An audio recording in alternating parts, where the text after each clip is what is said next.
décision modificative.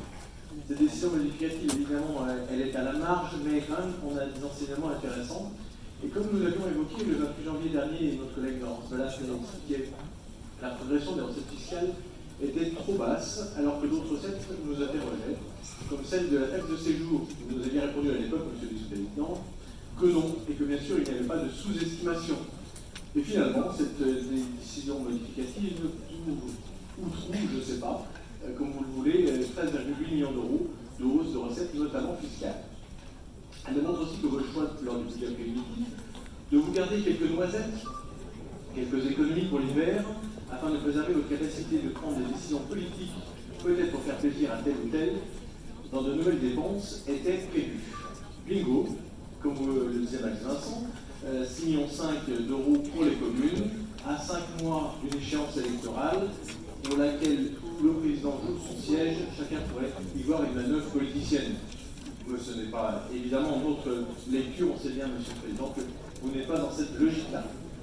Mais finalement, si la métropole produit plus de recettes, c'est un moindre mal, parce qu'on sait quand même qu'il faut bien l'utiliser et qu'on a un certain nombre de dépenses qui sont imposées à nos collectivités, et en particulier des dépenses sociales qui ne sont pas toujours faciles à joindre les deux bouts.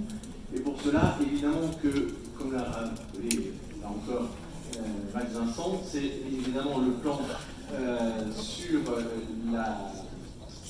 la pauvreté qui récupère un maximum de choses.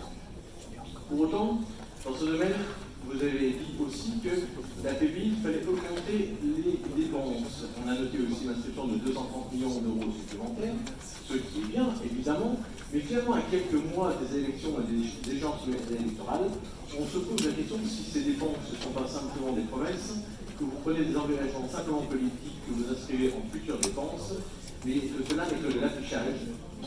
Pour tenir ce rythme, il aurait fallu évidemment nommer des chefs de projet bien en amont et se donner des marges de manœuvre supplémentaires en décidant d'une baisse des dépenses de fonctionnement. Ce n'est pas le choix qui a été fait ni ici ni à la tête de l'État. Finalement, dans le nouveau monde, on fait que recycler les vieilles politiques, on économise en amont, on dépense en aval, comme parfois on recycle de vieux politiciens. Merci.